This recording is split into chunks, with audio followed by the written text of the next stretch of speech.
Please, Andrea, just hear me out, Peter pleaded, his voice cracking as he stood in my newly renovated office doorway. I know I was wrong. I know what I said was, no.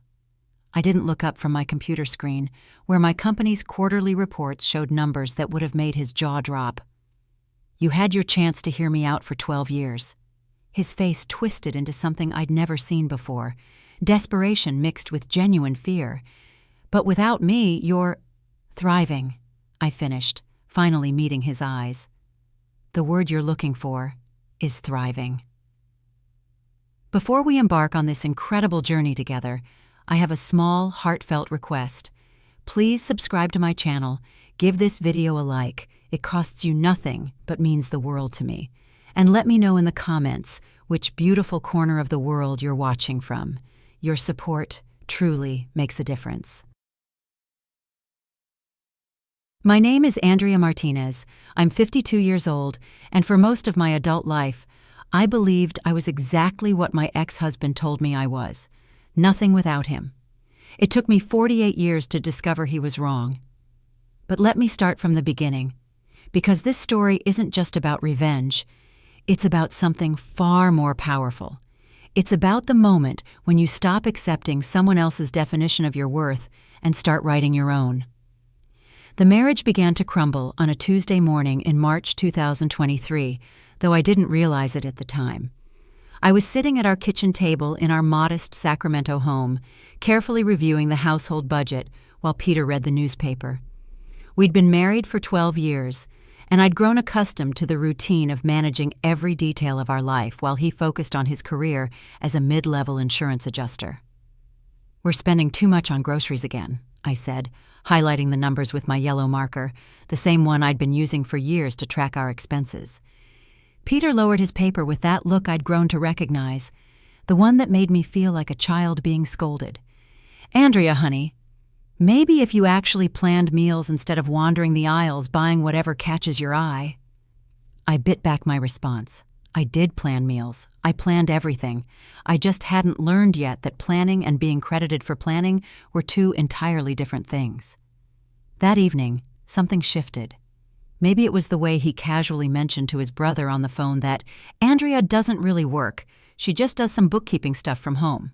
Or maybe it was how he laughed when his brother asked if I might want to expand my small accounting practice.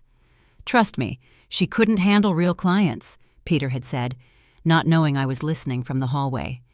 Without me managing things, she'd be lost. I stood there in the shadows of our hallway, my hand pressed against the wall, feeling something inside me crack open. Not break, crack open, like an egg ready to hatch. The first step toward proving him wrong started with a single phone call I wasn't supposed to overhear. 3 days after the grocery budget conversation, I was organizing our home office when Peter's phone rang. He'd left it on the desk while he showered, and the caller ID showed Rebecca, Northwestern Mutual. I knew Rebecca. She was Peter's colleague, though I'd never understood why she called him so frequently. Peter, it's Becca. Listen, I've got great news about the Johnson portfolio. The commission alone will net you $42,000 this quarter. My hand froze over the filing cabinet. $42,000 in 3 months, while he complained about my grocery spending. Also, Rebecca continued, I wanted to confirm our dinner meeting Thursday. The Riverside Bistro at 7? Dinner meeting. Thursday. The same night he'd told me he was working late. I set the phone down carefully, my hands surprisingly steady. For 12 years I'd managed our household finances, stretched every dollar, clipped coupons, and worried about overspending on groceries. Meanwhile, Peter was earning commission checks that could have covered our entire yearly budget. That afternoon, I did something I hadn't done in years. I called my old boss from the accounting firm where I'd worked before marriage. Andrea Martinez, came Janet's warm voice through the phone. Good Lord, it's been forever. How are you, honey? I'm thinking about getting back into the field, I said, surprised by how foreign the words felt. Do you know if anyone needs part-time help? Funny you should ask. I just lost my senior bookkeeper to retirement and we're drowning. When can you start? I'd need to discuss it with my husband first. There was a pause. Andrea, you were one of the most competent accountants I ever worked with. Why do you need permission to use your own skills? That night at dinner, I brought up the job offer. Peter barely looked up from his steak. Part-time bookkeeping? Andrea, we don't need the extra income. Besides, who's going to manage the house? I managed both before we got married. That was different. You were younger then, more focused. More focused. As if marriage had somehow diminished my capabilities instead of adding to them. I excused myself to the bathroom and stared at my reflection in the mirror. When had I started believing that wanting to work outside our home was selfish? When had I accepted that my contributions were somehow less valuable than his? The woman looking back at me was 52 years old, with prematurely gray streaks in her brown hair and worry lines that had deepened over the past decade. But her eyes still held the spark of the ambitious young accountant who'd once dreamed of running her own practice. I started working for Janet the following Monday, telling Peter it was just helping out a friend for a few weeks. The lie detector test came in the form of a client named Mrs. Patterson and her impossibly tangled business records. "I'm sorry," Janet said, sliding a banker's box across her desk toward me. "Patterson's Catering has been doing their own books for 3 years, and they're in complete chaos. Tax season is in 6 weeks, and frankly, I was about to refer them elsewhere until you started back."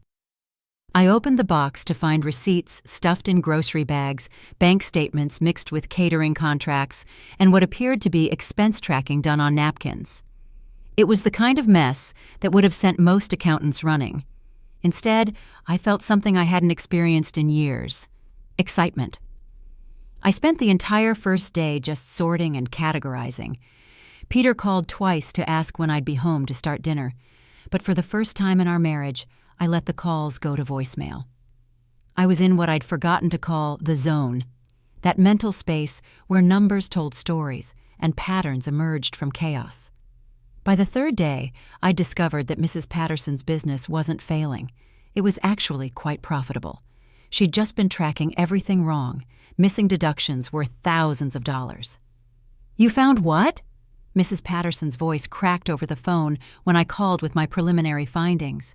"Legitimate business deductions totaling $18,000 over the past 2 years, and I think I can get you a refund from the IRS instead of the payment you thought you owed." But the other accountant said the other accountant was wrong. When I arrived home that evening, energized and proud, Peter was sitting at the kitchen table with takeout containers from our usual Chinese place. "How was playing office today?" he asked, not looking up from his phone. "Actually, I saved a client $18,000. "Mm-hmm." He still didn't look up. "Can you grab plates? This Kung Pao chicken is getting cold." I stood there for a moment, holding my briefcase, wearing my professional clothes, buzzing with the satisfaction of work well done. And my husband of 12 years couldn't be bothered to acknowledge it. "Peter, did you hear what I said?" "Something about 18,000, yeah. That's nice, honey." That night, I lay awake staring at the ceiling while Peter slept peacefully beside me. Rebecca's voice kept echoing in my head. 42,000 this quarter. He made more in 3 months than most people earned in a year, yet he dismissed my accomplishment as playing office. The next morning, I made a decision that would change everything. I opened my own business checking account. "Just for the freelance work," I told the bank teller, though we both knew it was more than that. Martinez Accounting Solutions. The account started with a modest $500 deposit, money I'd saved from my work with Janet. But it represented something invaluable, my name on something that belonged entirely to me. The unraveling began with a credit card statement I wasn't supposed to see. It was mid-April, and I'd been working steadily for Janet while slowly building my client base. Peter had grown increasingly irritated with my hobby, as he'd started calling it, especially when I couldn't have dinner ready by 6 o'clock sharp. "Andrea, this is getting ridiculous," he said one evening, loosening his tie with the dramatic flair of a man who believed his day was infinitely harder than anyone else's. "I work real hours at a real job. The least you could do is have a meal waiting." "I worked real hours today, too," I said, not looking up from the financial statements I was reviewing for a new client. Mrs. Patterson's books, the Mitchell family's tax preparation, and I picked up 2 new clients this week. Playing with numbers isn't the same as real work. Then what do you call what you do all day? The question hung in the air like smoke. Peter stared at me with an expression I'd never seen before, something between surprise and offense. I provide for this family, he said slowly. I'm the one with health, insurance, with a steady salary, with benefits. You're playing at being independent, but we both know you couldn't survive without me. 2 days later, while organizing the mail, a Chase credit card statement slipped out of a business magazine. I'd never seen this card before. The name on it was Peter Chen, not Martinez, which meant he'd opened it before our marriage and somehow kept it separate from our joint finances. The statement showed a balance of $12,400. But it wasn't the debt that made my hands shake. It was the charges. The Riverside Bistro appeared 6 times in the past 2 months. Victoria's Secret, $340. A jewelry store I'd never heard of, $890. Hotel charges in cities where Peter had never mentioned traveling for work. I sat on our bedroom floor, holding the statement, while a new reality crystallized around me. For 12 years, I'd managed our household budget down to the penny, worrying about groceries and utilities, while Peter maintained a secret financial life that included regular dinners at expensive restaurants and jewelry purchases I'd never received. My phone buzzed with a text from Janet. Andrea, the Patterson cleanup was brilliant. They want to recommend you to 3 other businesses. Are you ready to take on more clients? I looked from the phone to the credit card statement and back again. For the first time in years, the answer was perfectly clear. Yes, I typed back. Send me everything. That evening, I confronted Peter. I placed the credit card statement on the kitchen table next to his dinner plate. Want to explain this? He glanced down, and I watched his face cycle through emotions like a slot machine. Surprise, guilt, anger, calculation. You went through my mail? It fell out of your magazine. Peter, $12,000? Secret dinners? Jewelry I've never seen? It's complicated, Andrea. There are business expenses, client relationships. Rebecca isn't a client. The words landed like a slap. Peter's mouth opened and closed twice before he found his voice. How do you know about Rebecca? Because I'm not as stupid as you think I am. The divorce papers arrived on a Tuesday, exactly 8 months after I'd opened my business account. By then, Martinez Accounting Solutions had grown from a $500 checking account to a thriving practice with 12 regular clients and a waiting list. I'd moved my office from our kitchen table to a small suite in a downtown Sacramento business complex, complete with my name on the door and a view of the river. Peter had fought the separation every step of the way, swinging between pleading and anger like a pendulum.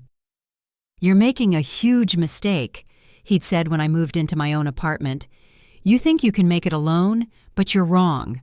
Without me, you're nothing." Those words, "Without me, you're nothing," became my daily motivation. I printed them on a sticky note and placed it on my computer monitor, right next to my business license. The divorce proceedings revealed truths I'd suspected but couldn't prove. Peter's hidden credit card was just the beginning. His attorney was forced to disclose 3 separate accounts, including a savings account with $87,000 that he'd never mentioned. The jewelry purchases weren't for me. They were for Rebecca, who turned out to be more than a colleague. "Your Honor," my attorney, Patricia Williams, said during our settlement hearing, "Mr. Chen has systematically hidden marital assets while simultaneously diminishing Mrs. Martinez's contributions to the household and discouraging her professional development." Judge Morrison, a woman in her 60s with silver hair and sharp eyes, reviewed the financial documents with visible interest. "Mr. Chen, you earned significant commissions while your wife managed all household finances?" "Yes, Your Honor, and you opened separate accounts without her knowledge?" "It was for business purposes." "While telling her she couldn't handle real clients?" Judge Morrison's eyebrows rose. I see that Mrs. Martinez now operates a successful accounting practice. What's your current client base, Mrs. Martinez? I stood, my voice steady. 15 regular clients, Your Honor, with projected gross revenue of $180,000 this year. Peter's face went pale. He'd had no idea my business had grown so quickly. Mrs. Martinez, the judge continued, what percentage of the marital financial management did you handle during your 12-year marriage? All of it, Your Honor. Budgeting, bill paying, tax preparation, investment tracking, everything except the accounts Mr. Chen kept hidden. Judge Morrison nodded slowly. Mr. Chen, you claimed your wife was financially dependent on you, yet she managed all marital finances while you maintained secret accounts. That seems contradictory. The settlement awarded me 60% of all marital assets, including the house. Peter was also ordered to pay spousal support for 3 years, which struck me as both ironic and unnecessary. By the time the papers were finalized, my business was generating more monthly income than his salary. But the real victory came 6 months later, when Peter called me at my office. The phone call that brought everything full circle came on a rainy Thursday in February 2024. Andrea? Peter's voice was smaller than I remembered, lacking the confidence that had once intimidated me. I need to ask you something. I was reviewing quarterly reports for my newest client, a tech startup that had hired me to reorganize their financial systems.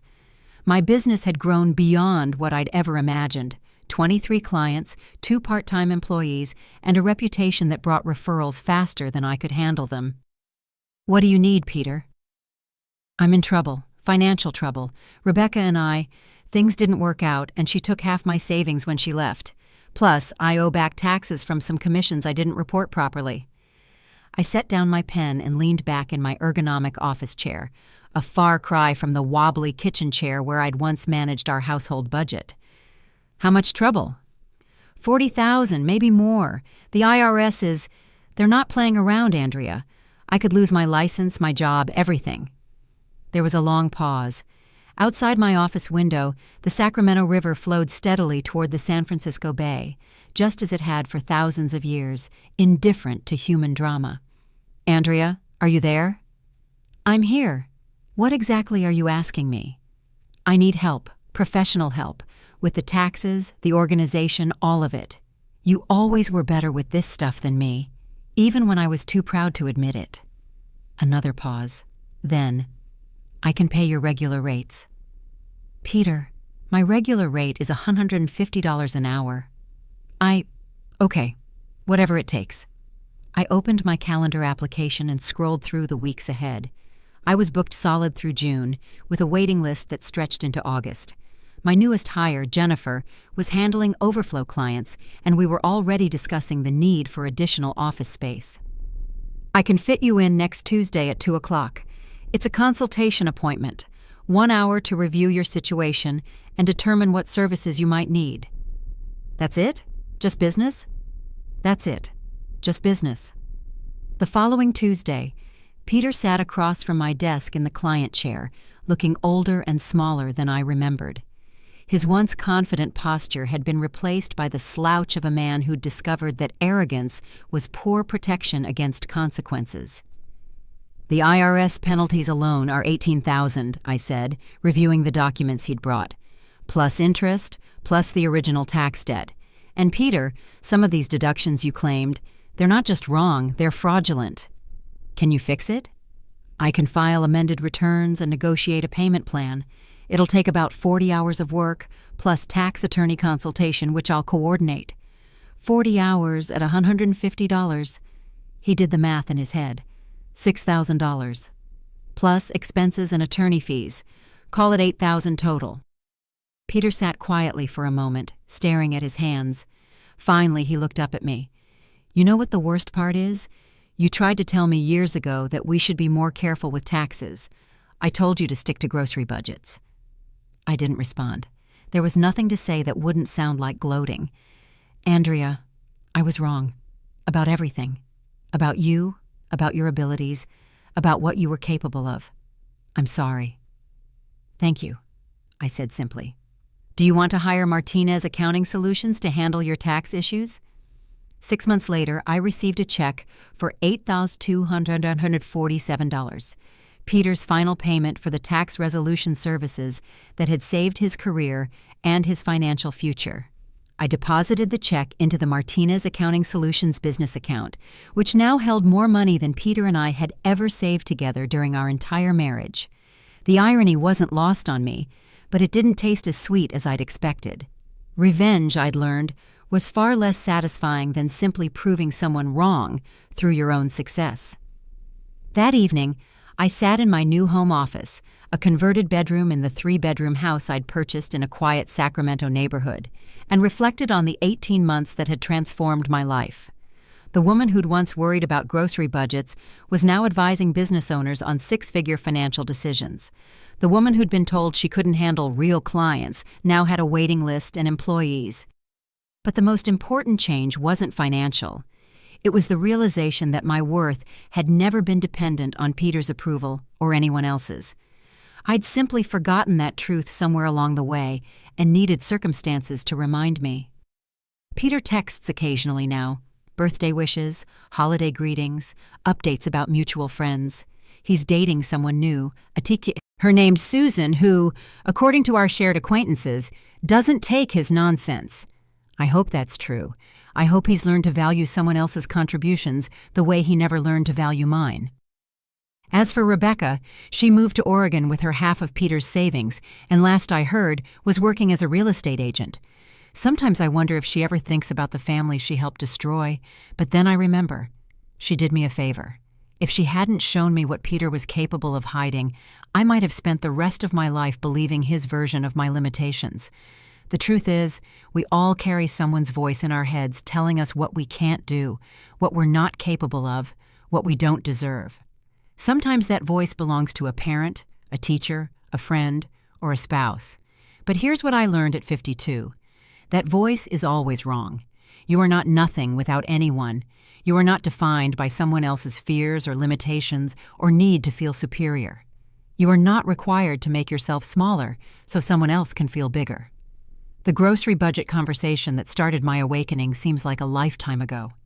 But I still use a yellow highlighter when I review financial documents, not because I need it, but because it reminds me of the woman who was methodical and careful and competent even when no one was watching. She was always there, waiting for permission to prove what she could do. I never needed Peter's permission. I just needed to stop asking for it. If this story resonated with you, please share it with someone who might need to hear it. And remember, you're stronger than you think, more capable than you know, and more valuable than anyone has ever told you. Thank you for listening. Andrea Martinez.